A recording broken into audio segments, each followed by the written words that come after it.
but it is happening. And now folks are finally listening to us, and that's good.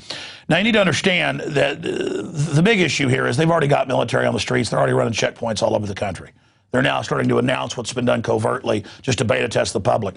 And they already, in the last 40 years, turned many of the police into paramilitary. They're just not wearing camo. They're wearing black uniforms and battle gear. So they've already gotten rid of posse comitatus in many levels. But now they're just officially saying, not only are we going to have military on the street, we'll arrest you and throw you in a dungeon, and you're never seen again without a trial. And we'll kill you if we want to, and we'll torture you. Because that's what the good guys do. You understand? We're in a lot of trouble here. Now, you know, in the last 3 years, we were sent MIAC, Homeland Security reports, and other documents. It became a big national story, and other people began to go digging around for federal training manuals that are out there. And we were sent this by state police in one case, federal marshal in another. And I've been sent just incredible internal training manuals that we've published here. And a lot of times it does make national news. Now, I don't expect this to make national news because they don't want people to see this information. A few years ago, they didn't mind if folks learned, hey, the #1 terror threats returning veterans, gun owners, libertarians, conservatives, people like that. But they don't want you to know that if you're investigating government-sponsored terror, 9/11, Oklahoma City, you name it, you are called a domestic terrorist. Again, if you're exposing the history of government staging events, which is on record, not just ours but others, it's an old trick, that's terrorism. And this is publicly given out in these manuals now at public events that Homeland Security has where counties and cities with your tax money send police to be brainwashed. And this latest one is State and Local Anti-Terrorism Training Reference Manual. And we'll put a shot of that up on screen here. And the folks that are basically listed in there are people that are investigating the Oklahoma City conspiracy, not believing any official story. If the government told you the moon was made of cheese and you questioned it, that's a conspiracy theory. If you question known liars, that's conspiracy theory. And of course, I've been exposing Oklahoma City for 16 years. Many others have been exposing it. And the Red Dirt Report, headed up by its founder, Andrew W. Griffin, is doing a lot of original investigative reporting, amazing footwork. It's going into a new film coming out in a few months, The Noble Lie, getting into Oklahoma City with a lot of new information. And the headline is Fusion-Centered Documents Label OKC Bombing Investigators as Terrorist. And it's okcbombing.net. And that's State Rep Charles Key, a representative. Look, if you're a representative and you've got the grand juror who found out it was a government operation, Hoppy Heidelberg, and the former head of Air Force Weapons Development about how bombs were in the building, and you have newscasts of them removing the bombs that didn't blow up, you don't see that or you're a terrorist. Of course, only the terrorists would say that, and we know the Attorney General Holder was the Deputy Attorney General at the time, and his emails got released in lawsuits where he said day one, we got to get down there, we got to cover up what really happened. This is a D-Day situation, was the quote. Then we had the head of anti-terrorism lying and saying he wasn't in Oklahoma City. Then it turned out he was, and we have the hotel receipts.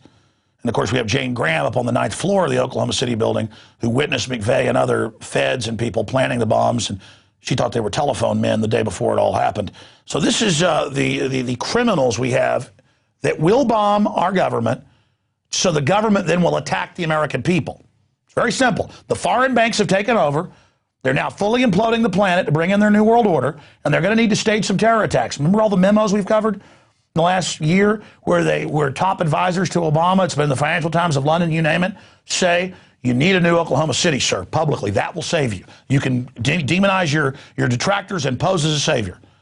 And now, when that guy shot the White House who was schizophrenic and thought he was Jesus, they blame me for the Obama deception, which is about Obama being a puppet, and it calls for peaceful awakening.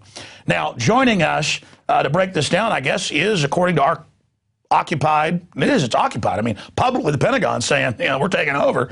TSA is going to grope your daughters and sons on the highway, is Andrew Griffin of Red Dirt Report, and he joins us from Oklahoma at the epicenter of this. They don't want you looking into what really happened in Oklahoma. You're supposed to believe the fairy tale. Good to have you here with us. Great to be with you, Alex. So, Andrew, it says that the website for the Oklahoma City Bombing Investigation Committee, a group convinced that a large Oklahoma City bomb conspiracy exists, members of the legislature in your state are terrorists. according to the feds who actually staged the attack.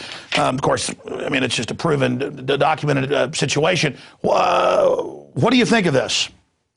Frankly, I couldn't believe it when I read it. When I received this document through some sources that contacted reddirtreport.com last week, I looked into this, and sure enough, it's an official document from the Bureau of Justice Assistance, which is a component of the Department of Justice. They basically work with local, state, and federal agencies to coordinate anti-violence training.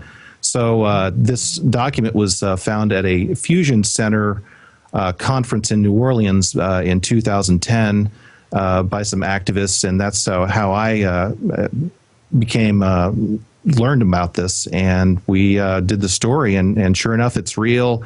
OKCbombing.net is the website for the Oklahoma Bombing Investigation Committee, which hasn't been around since about 2001, when the final report that they released came out, just right before 9/11, in fact. Yeah, I remember interviewing them at the time. So how dare the group made up of the former grand jury head and members of the legislature and survivors? They're terrorists because they survived it or lost family members, and they were there and saw the bombs removed and the newscast and the footage of it and the pillars blown out and the witnesses of ATF being involved. They're terrorists. I mean, wow. They're certainly scared in the federal government of people looking into this. No, indeed they are. And, you know, I really started digging into this years ago, right around the late 1990s. I read a great book called Oklahoma City Bombing and the Politics of Terror by David Hoffman. And I really learned about that other side of the coin and related to the Oklahoma City bombing. I wasn't even living in Oklahoma at the time. But once I learned more about what was really going on, about the Elohim City connection with Andy the German Strassmeyer, about the connections into Kansas and Michigan, the militia movement and so forth, my senses started just kind of reeling, because I was like, well, this is not just some lone Oswald type. This is clearly a vast conspiracy. And that took me down the path to interviewing Jane Graham, one of the survivors you mentioned, VZ Lawton, and plenty of others here in Oklahoma City. And in the past 5 or 6 years that I've been living here, I've uncovered a lot. And but there's still a cloud of denial, even with the local officials, with residents here in the Oklahoma City area, about what really happened on April 19th, 1995. Yeah, just like there's denial about the fact that the Pentagon wants to be able to arrest citizens and kill you or throw you in a dungeon forever. I mean, now it's just all public. I mean, it's incredible that we have these mega banks who publicly have hijacked the country. They've hijacked Europe. They're getting rid of our Bill of Rights and Constitution. They're getting rid of liberty and freedom. And they're using terror to cram this down our throats.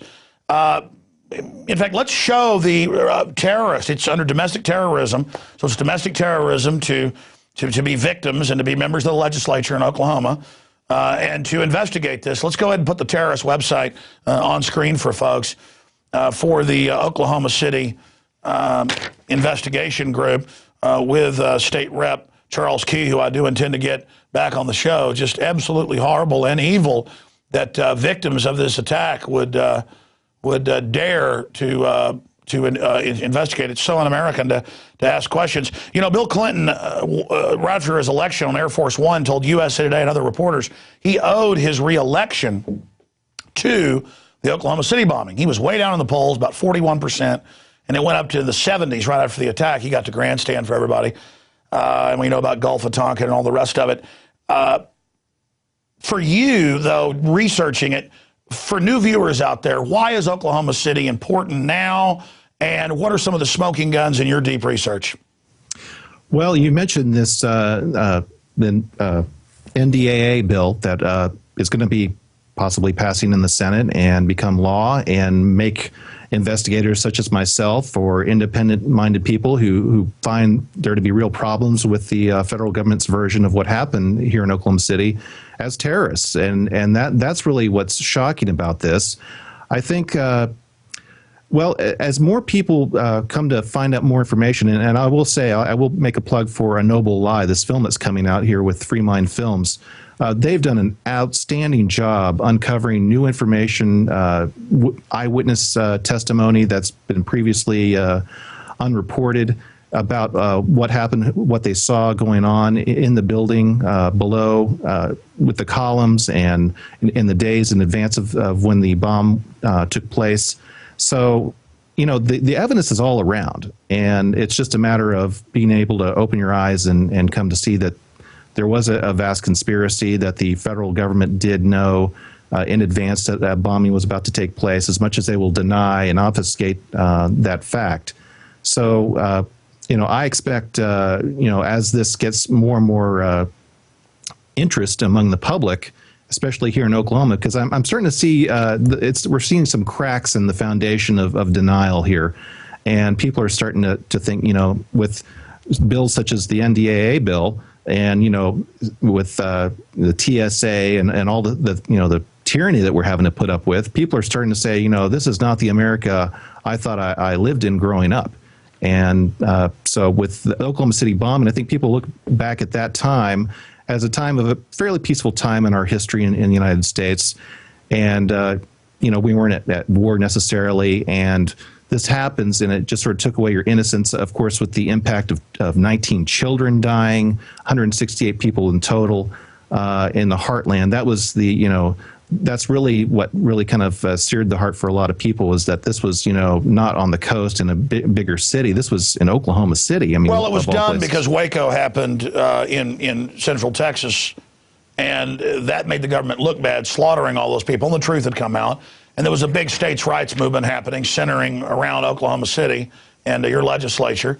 And so it's very simple. I mean, if you go through all of it, and Elohim City and the Southern Poverty Law Center and all of it, I mean, how they orchestrated the entire operation, it's really nightmarish to realize how dangerous these people are, and to realize one of the chief architects of the cover-up of it is now the Attorney General, and it ties into Fast and Furious, where they're caught shipping tens of thousands of guns into Mexico, not just letting them be sold out of shops, and shipping them to people in Illinois, Indiana, Tampa, Florida, and then allowing drugs to be shipped back in. You know, that's in the Chicago Tribune, that's in the El Paso Times, but never became a big national story that the government's also shipping tons of cocaine in. I mean, this is just a criminal enterprise. I talked earlier about Congress saying, hey, we're allowed to insider trade now. I mean, it's just, they're really flaunting it in our face. I would say they're pimping us. They're breaking our will. They're putting cigarettes out on us right now and saying, you know what?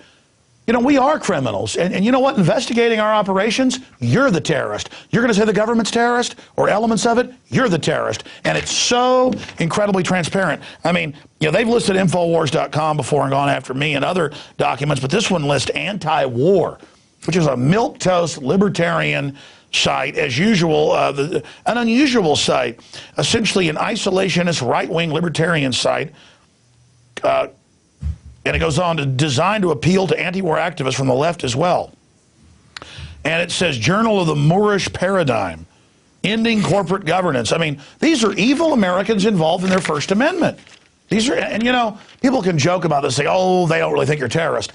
Pre-9/11, I have footage in my film Road to Tyranny that everybody's got to go watch. It's free online. The DVD's available at INFOWARS.com, where it's squad car video of at a checkpoint, and they jerk this woman out of the car and are searching it. And they find a pocket constitution, and they begin hyperventilating in fear as if they had found the baby Satan. I mean, as if they'd opened and it was a dimensional portal into Hades. And it's like they've sworn an oath to it, but they thought it was a demonic entity. I mean, they were, oh, can't believe we found it. Is it legal? And they have a debate about, is the Constitution legal? And I mean, it's like these people are Manchurian candidates or something. Right. Well, you know, Alex, a story that I've been kind of following is, and I've written a little bit about, and you featured it on InfoWars, was how Louis Freeh, the former FBI director under Clinton, is reappearing everywhere. If you haven't noticed this, he's going to be investigating the Penn State pedophile scandal. He's going to be investigating MF Global. You know, you see these characters from, He'll you know, fix